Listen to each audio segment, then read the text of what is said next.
Bonjour, bienvenue dans cette nouvelle vidéo. J'ai explosé ma prise USB sur le contrôleur GRBL. On va voir ensemble comment j'ai réussi à remédier à tout ça sans changer la carte du contrôleur. Comme vous allez le voir, voici une petite vue au microscope de la prise. Il n'y a plus rien de récupérable. C'est impossible de ressouder quelque chose. Et voici du coup une vue un petit peu plus grande où on voit la prise à côté. C'est lamentable. Tout ça pour une erreur. J'ai voulu tourner la machine et le câble s'est coincé dans le coin du bureau. J'ai continué à tourner et j'ai tout arraché. Mais heureusement, en regardant un petit peu sur la carte, j'ai remarqué qu'il y avait les petits borniers avec RxTX, 5 volts et GND. Donc une entrée-sortie en TTL. Et du coup, j'ai fait un petit montage avec une carte avec un convertisseur USB FTDI et ça fonctionne. Donc du coup, on va essayer de mettre tout ça en place pour faire quelque chose de correct. J'ai donc décidé de réaliser une petite platine afin de fixer tout ça et que ce soit un petit peu mieux. Et pour cela, je vais me servir d'une astuce que j'ai vue sur la chaîne de la bisonnerie où on peut très bien importer des pièces, un gabarit, sans être obligé de prendre tout un tas de cotes. Du coup, on commence par prendre une photo de ce qu'on veut. Donc on découpe un papier pile poil à la taille de ce qu'on veut, ce qui nous permettra d'avoir un point de repère quand on va l'importer dans Escape. Donc j'ai pris ma photo, j'ai redimensionné bien pour faire mes contours, parce que j'ai pas pu prendre une photo où j'étais bien droit.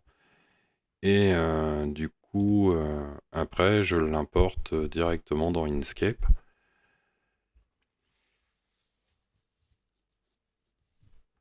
Donc j'importe, comme on voit, la photo que j'ai redimensionnée à ma taille. Donc voilà. Une fois que j'ai la photo, je redimensionne ce que je viens d'importer à la taille que je veux.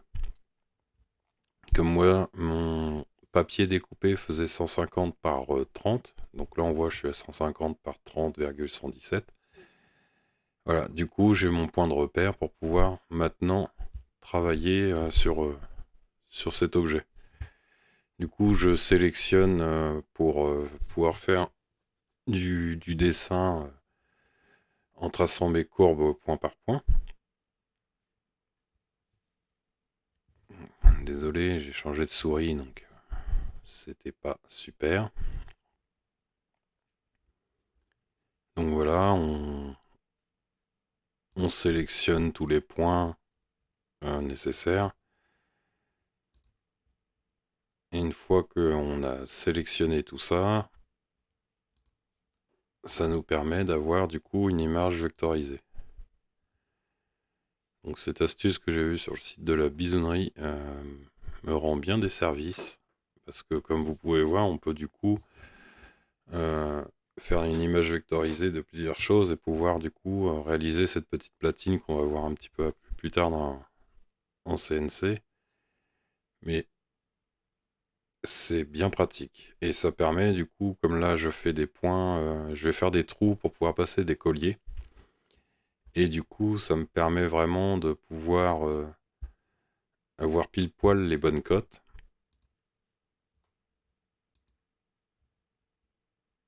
Là, je trace, du coup, ça sera sur le dessous de la pièce pour qu'une fois que je passe mon collier, puisse s'encastrer directement dedans.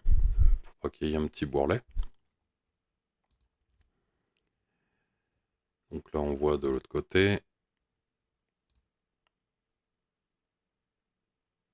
Donc, une fois qu'on a fait tout ça, je me place du coup à 0,0 sur mon modèle sur Inkscape. Et du coup, je peux effacer mon image de fond.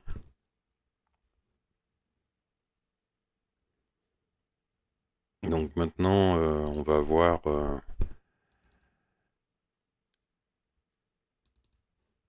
Je vais pouvoir, maintenant que j'ai fait ceci, je vais intégrer des vis. et forcément la découpe de ma pièce.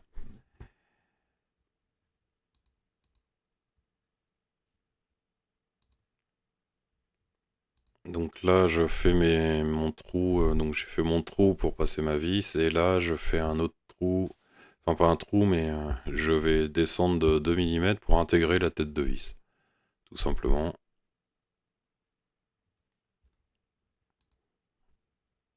Donc voilà, on voit donc le modèle terminé. Maintenant, on va pouvoir aller mettre tout ça en gravure avec la CNC.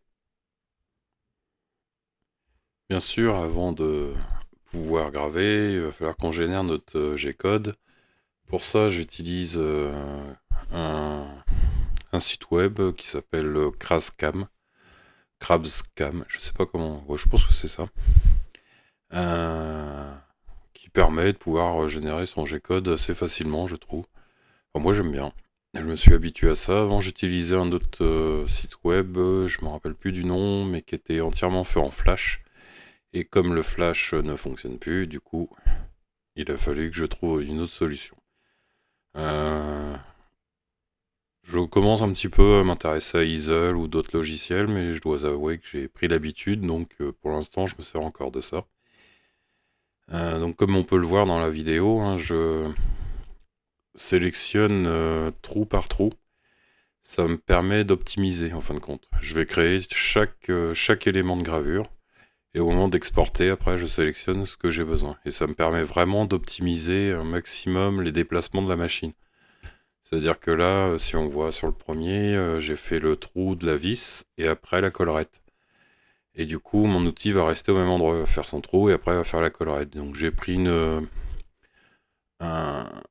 une fraise de 2 mm avec deux coupants, puisque je vais faire ça dans un plastique expansé avec en sandwich. L'expansé est en sandwich avec 2 couches un peu plus dures sur les côtés. Je vous mettrai le lien du fournisseur en description.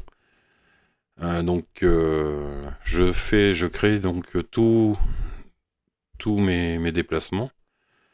Et du coup, je vais pouvoir avancer sur ma pièce et je gagne beaucoup de temps parce que si j'avais sélectionné par exemple tous mes trous de traversée de vis, euh, si je sélectionne tout ça en même temps que je crée juste un, un élément, il aurait fait un trou, il serait descendu de... Là, je descends de 0,8, il serait descendu de 0,8. Il aurait été à l'autre trou, il serait descendu de 0,8. Il aurait été à l'autre trou, ainsi de suite.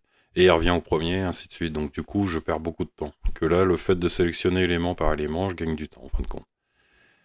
Donc là, on sélectionne tout. Donc je fais des passes à 0,8, hein, vu que c'est en plastique assez tendre.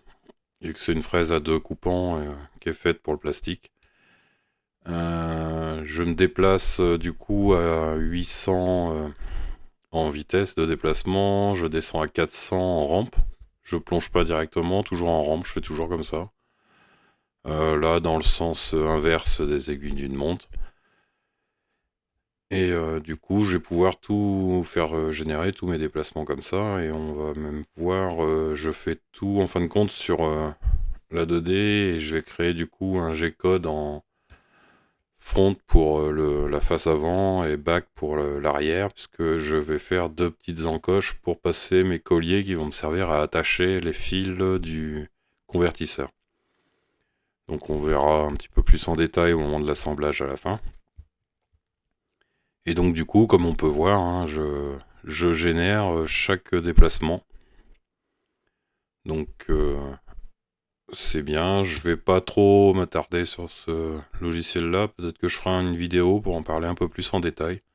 Parce qu'il est assez complet, c'est toujours en cours de développement. Je mettrai le lien du site ainsi que le Git du, du développeur.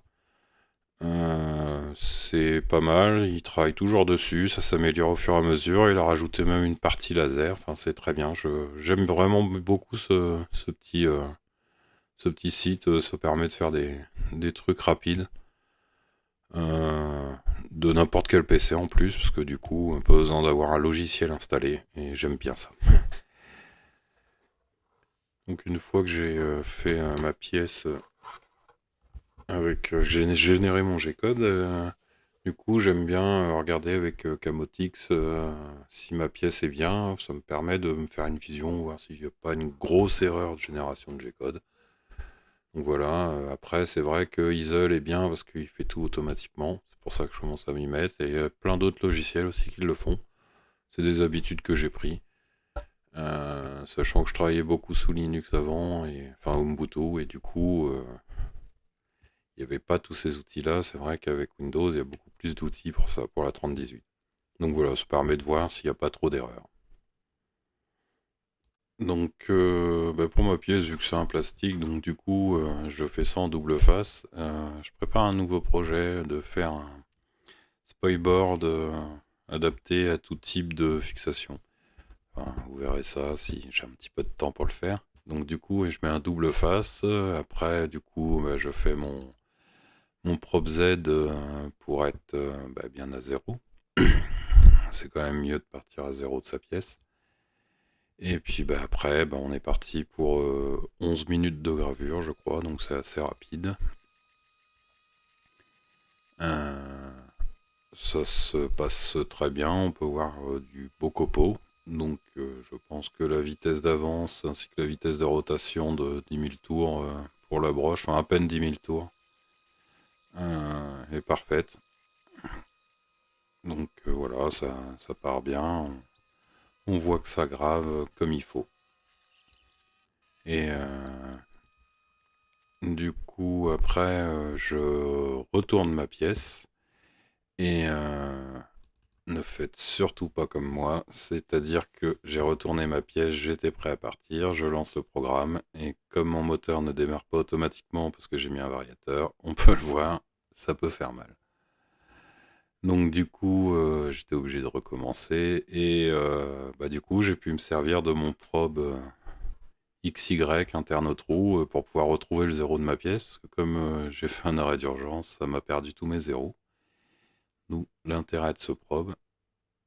Et là, je le fais comme ça, vu que mon probe fait un petit peu plus de 5 mm. Si j'avais voulu prendre mon 0 en Z, j'aurais pas pu. Donc c'est pour ça que je fais d'abord un probe interne comme ça dans le cercle, pour trouver mon 0, mon angle de pièce, et qu'après je retourne du coup mon probe pour pouvoir trouver mon Z à 0. Donc voilà, et puis du coup on voit bien qu'il y a eu le premier loupé. Mais bon, c'est rectifié, c'est dessous. Donc voilà, comme on peut voir, du coup, avec cette méthode, on peut voir que tout s'adapte parfaitement. Et du coup, on va commencer à assembler un petit peu tout ça. Donc je commence par coller le convertisseur. Une fois qu'il est collé, du coup, je mets les colliers. Et comme on peut voir, il rentre dans les petites gorges dessous. Du coup, ça s'adapte parfaitement. Et puis après, on va visser tout ça. Et du coup, je peux tirer sur le fil, il n'y a plus aucun danger. Donc voilà, ça m'a permis de pouvoir préserver ma carte, parce que à 50 €, ça m'embêtait un petit peu d'en racheter une. Et en même temps, de faire un petit exercice d'adaptation par rapport à une photo, de faire une petite platine pour adapter le convertisseur et le fixer quelque part sur la machine.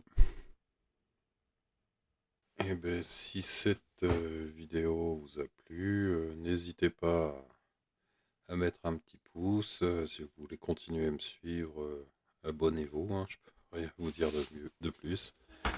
Euh, Vous pouvez aussi continuer à regarder la série sur la CNC 3018. Je continuerai à faire des vidéos, et je pense que du coup le prochain sujet sera certainement le spoilboard, euh, avec plein d'outils pour pouvoir fixer facilement une pièce. Et je vous remercie de votre attention, et je vous dis une prochaine vidéo.